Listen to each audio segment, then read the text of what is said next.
السلام علیکم ملګرو، هیله ده چې روغ جوړ او خوشحاله به یاست. یو ځل بیا د وانډینګ نیکل ټایپس یوټیوب چینل څخه تاسو سره یو ځای شوی یم.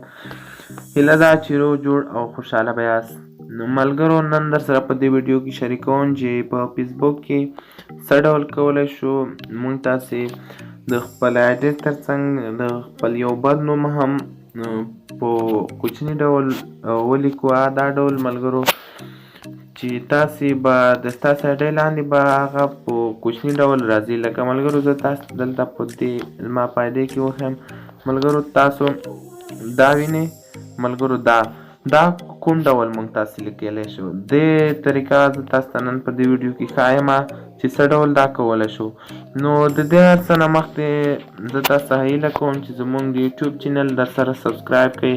ډېره په ادب درته غوښتنه کوم چې زموږ یوټیوب چینل سبسکرایب کړئ تر څو دا ډول ښایسته ویډیوګانې نور هم ترلاسه کړئ. نو راځم ملګرو په ویډیو پیل کوم. د دې لپاره تاسې د خپل فېسبوک د 3 ډاټو باندې کلیک وکړئ. زه تاسو ته په تفصیل سره ښایم. کله چې دلته تاسې کلیک وکړئ تاسو فېسبوک سیټینګ صفحه خلاصېږي. نو دلته تاسې په دې سیټینګ اینډ پرایوسي باندې کلیک وکړئ. ملګرو دا وینئ، دا په دې باندې تاسې کلیک وکړئ. کله مو چې په دې باندې کلیک وکړو نو دلته به تاسې په سیټینګ باندې کلیک وکړئ. کله مو چې په سیټینګ کلیک وکړو ملګرو دلته تاسو ته زیات اپشنې راځي. تاسو به دلته په دې پرسنل انفارمیشن باندې کلیک وکړئ. کله مو چې دلته کلیک وکړو نو دلته ملګرو تاسې یو څو اپشنې راځي. دلته به تاسې په دې نیم باندې کلیک وکړئ. کله مو چې په دې نیم باندې کلیک وکړو نو ملګرو تاسو ته یو بل نوی سایټ را خلاصېږي. دلته تاسې ملګرو هغه نوم لیکلی شئ. دلته ملګرو دلته ستاسې فرست نوم دی او دلته مو شور نیم دی یعنې لاس نیم دی. دلته ملګرو تاسو څه ډول کولی شئ هغه په دې ځای کې کېږي. ملګرو دلته دې ځای کې مو فکر وي دلته یې لیکلي اډ ا نیک نیم اور برث نیم etc. دلته یو تخلص ډوله یا اضافي نوم ورکولی شئ.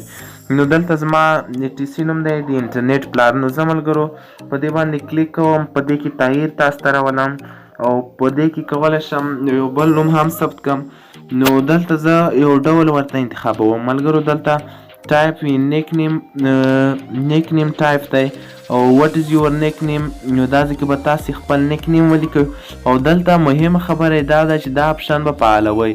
که دا هم فعال نه وي بیا ستاسې د پروفایل سره په خوا کې نه برېښي ستاسې نوم سره. نو ملګرو زما نیک نیم تاسو ته معلوم دی چې د انټرنیټ دی. نو زه په دې ځای باندې شو پروفایل کوم او دلته بیا په سیو باندې چې کله کلیک وکړم ملګرو ما هغه پخوانی نوم سم دی. نو کله چې دلته په سیو باندې کلیک وکړئ نو ستاسې نوم بس ثبت شي. نو ملګرو دا طریقه همدا ډول چې ما تاسو ته وښوده عملي کړئ نو ستاسو په ایډۍ به دا نوم څرګند شي. دا نوم ملګرو تاسو وینئ، دا نوم به ستاسو په ایډۍ څرګند شي. نو هیله ده دا ویډیو مو خوښه شوې وي. نو ویډیو لایک کړئ، ملګرو سره یې شیر کړئ. د بیا لپاره د خدای په امان. خدای